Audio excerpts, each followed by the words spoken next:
A very special good morning to all of you. स्वागत है आपका हमारे चैनल स्टडी विद अभिमान में। तो आज मैं आप लोगों के लिए यूपी बोर्ड एग्जाम 2021 के लिए यानी 2021 के लिए क्लास 10th के लिए सोशल साइंस में हिस्ट्री के चैप्टर 3 का पार्ट 2 लेकर आया हूँ। तो चैप्टर का नाम क्या है? तो चैप्टर का नाम है भूमंडलीकृत विश्व का बनना, जिसे हम इंग्लिश में बोलेंगे the making of the global world. तो इससे पहले मैंने इस चैप्टर का पार्ट 1 ऑलरेडी अपलोड कर दिया है, जहां पे मैंने आपको इस चैप्टर के सभी बहुविकल्पीय प्रश्न करवा दिए हैं। तो अगर अभी तक आप लोगों ने उस वीडियो को नहीं देखा है तो उस वीडियो की लिंक मैंने आप लोगों को डिस्क्रिप्शन में दे दी है, आप वहां से जाकर उस वीडियो को देख सकते हैं। तो चलिए फिर आज की इस वीडियो को स्टार्ट करते हैं।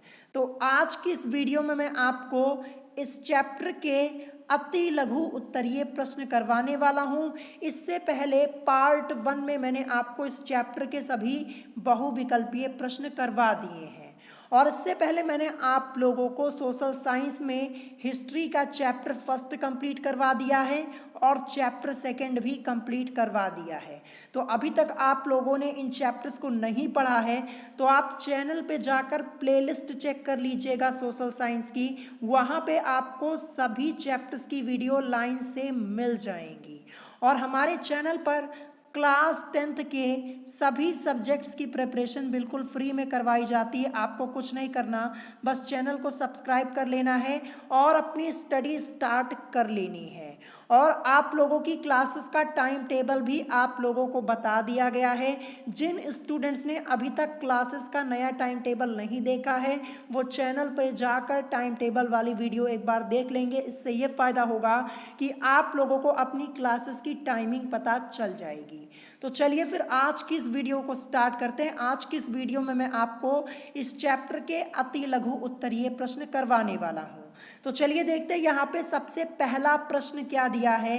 तो सबसे पहला प्रश्न आप लोगों को अपनी स्क्रीन के ऊपर दिख रहा होगा। यहाँ पे लिखा है कि भूमंडलीकरण क्या है। प्रश्न क्या पूछा गया है आपसे कि भूमंडलीकरण क्या है।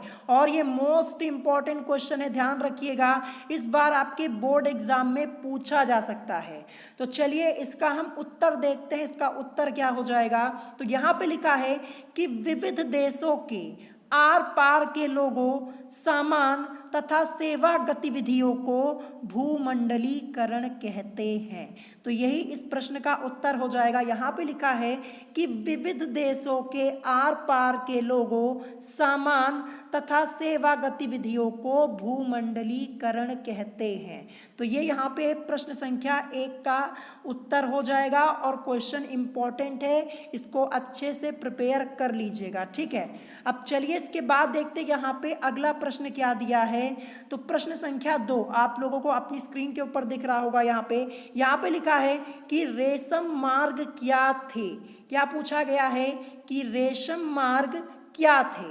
तो चलिए इसका उत्तर देखते हैं। इसका उत्तर क्या हो जाएगा, इसका आंसर क्या हो जाएगा।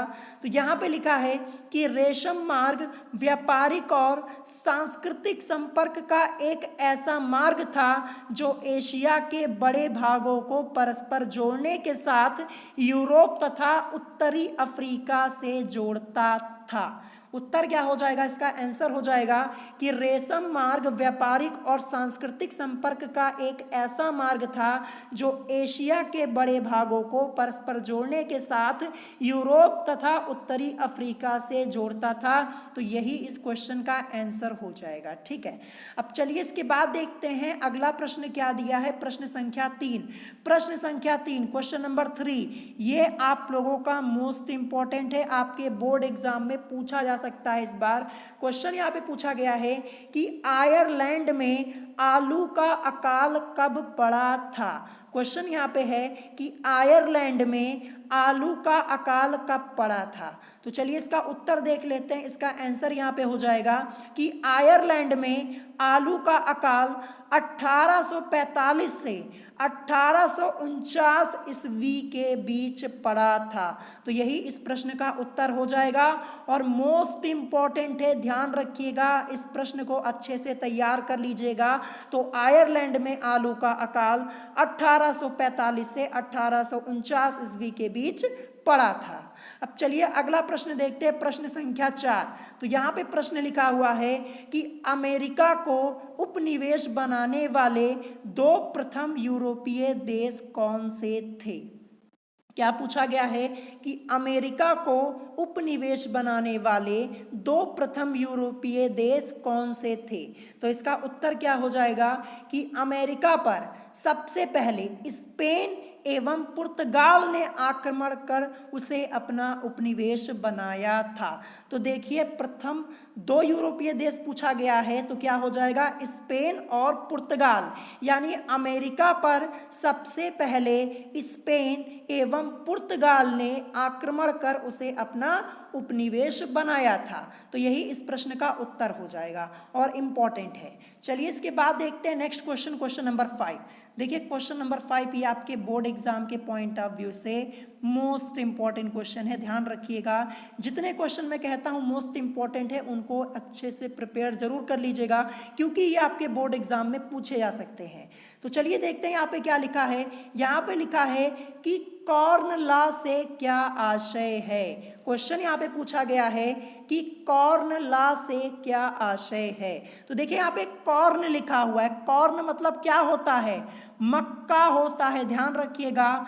मक्के को हम इंग्लिश में कॉर्न बोलते हैं, ध्यान रखिएगा। तो यहाँ पे इसका उत्तर क्या हो जाएगा कि जमींदारों के दबाव के कारण सरकार ने कॉर्न यानी मक्का के आयात पर प्रतिबंध लगा दिया। इस कानून को सामान्यतः कॉर्न लॉ के नाम से जाना जाता था। तो यही इस प्रश्न का उत्तर हो जाएगा। क्वेश्चन मोस्ट इंपॉर्टेंट है, ध्यान रखिएगा। देखिए इसका उत्तर है कि जमींदारों के दबाव के कारण सरकार ने कॉर्न यानी मक्का के आयात पर प्रतिबंध लगा दिया। इस कानून को सामान्यतः कॉर्न लॉ के नाम से जाना जाता था। अगर आप इतना आंसर लिखेंगे तो आपको पूरे पूरे नंबर मिल जाएंगे, ठीक है। अब चलिए इसके बाद देखते हैं अगला प्रश्न क्या दिया है। प्रश्न संख्या 6 यहाँ पे लिखी हुई है कि 18वीं शताब्दी तक विश्व के सबसे संपन्न देश कौन से थे। ये भी मोस्ट इंपॉर्टेंट क्वेश्चन है। यहाँ पे प्रश्न है कि 18वीं शताब्दी तक विश्व के सबसे संपन्न देश कौन से थे। तो इसका उत्तर क्या हो जाएगा, इसका उत्तर हो जाएगा 18वीं शताब्दी तक विश्व के सबसे संपन्न देश भारत और चीन थे। उत्तर क्या हो जाएगा, 18वीं शताब्दी तक विश्व के सबसे संपन्न देश भारत और चीन थे। चलिए इसके बाद देखते हैं नेक्स्ट, यहाँ पे अगला प्रश्न क्या दिया है, प्रश्न संख्या 7। तो यहाँ पे प्रश्न लिखा हुआ है कि रिंडरपेस्ट की परिभाषा दीजिए। देखिए ये भी एक मोस्ट इंपॉर्टेंट क्वेश्चन है, ध्यान रखिएगा। आपसे पूछा गया है कि रिंडरपेस्ट की परिभाषा दीजिए। तो चलिए इसका उत्तर देखते हैं। तो यहाँ पे लिखा हुआ है कि यह पशुओं में होने वाला एक भयानक संक्रामक रोग है। यानी जो रिंडरपेस्ट है ये क्या है, यह पशुओं में होने वाला एक भयानक संक्रामक रोग है। यह रोग जीवाणुओं से पनपता है। रिंडरपेस्ट को पशु प्लेग या मवेशी रोग भी कहा जाता है। मोस्ट इंपॉर्टेंट लाइन आपकी यहाँ पे लिखी हुई है।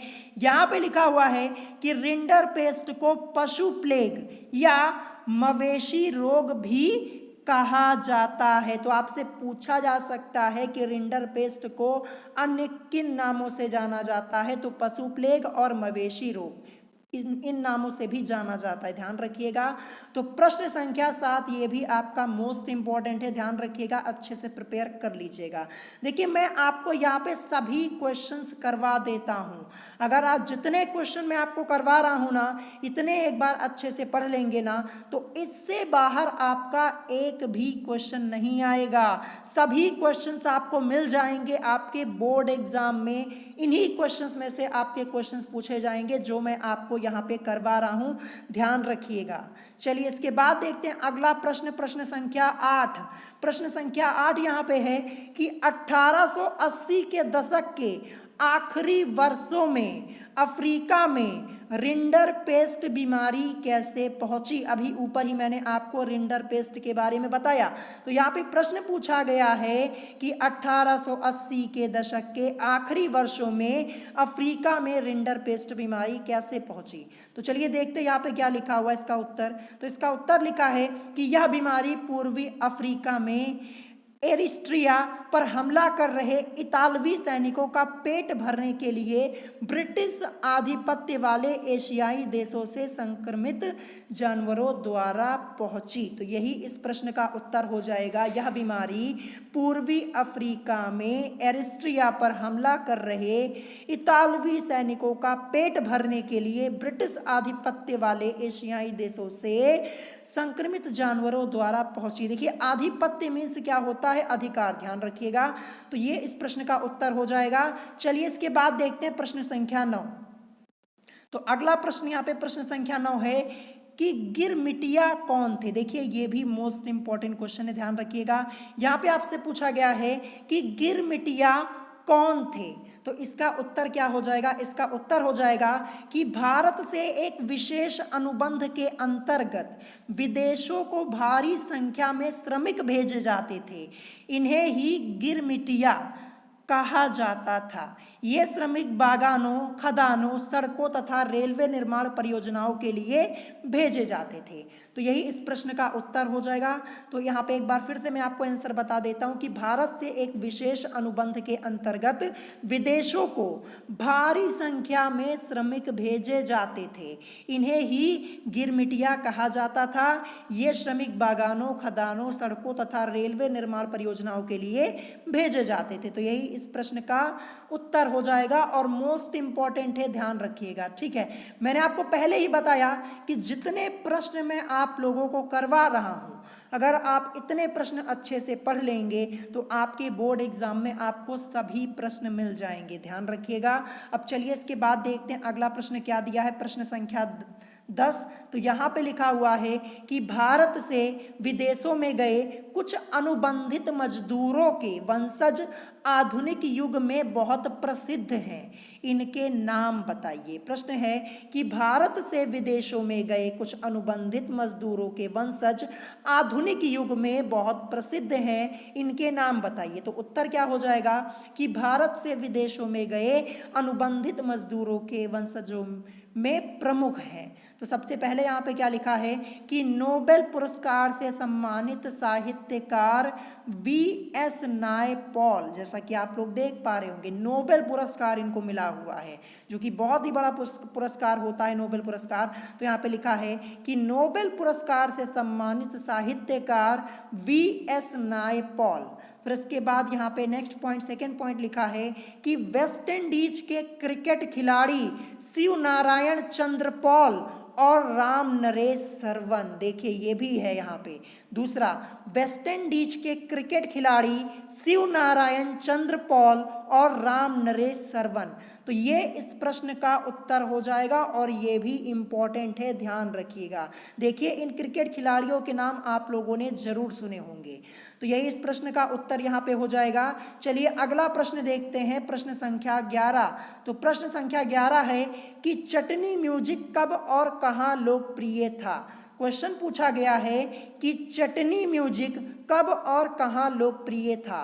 तो इसका उत्तर हो जाएगा दक्षिणी अमेरिका के त्रिनिदाद और गुयाना में भारतीय अप्रवासियों के आने के बाद वहाँ 19वीं शताब्दी में चटनी म्यूजिक बहुत लोकप्रिय हुआ। ठीक है, तो इसका उत्तर क्या हो जाएगा? दक्षिणी अमेरिका के त्रिनिदाद और गुयाना में भारतीय अप्रवासियों के आने के बाद वहाँ 19वीं शताब्दी में चटनी म्यूजिक बहुत लोकप्रिय हुआ। अब चलिए इसके बाद देखते हैं अगला प्रश्न, प्रश्न संख्या 12। तो प्रश्न संख्या 12 यहाँ पे है कि विदेशों में 19वीं शताब्दी के दो प्रमुख भारतीय उद्यमी कौन थे। प्रश्न पूछा गया है कि विदेशों में 19वीं शताब्दी के दो प्रमुख भारतीय उद्यमी कौन थे। तो इसका उत्तर हो जाएगा कि 19वीं शताब्दी में विदेश में भारतीय उद्यमियों में शिकारीपुरी श्रॉफ और यहाँ पे लिखा है नाटू कोट्टाई। ठीक है, क्या लिखा है? नाट टू कोटटाई चेट्टायर प्रमुख थे। देखिए ये नाम थोड़ा आपको दिक्कत होगी याद करने में, लेकिन इंपॉर्टेंट क्वेश्चन है, अच्छे से इसको याद कर लीजिएगा। क्या लिखा है? नाट टू कोटटाई चेट्टायर, ठीक है, ये नाम है, ये प्रमुख थे।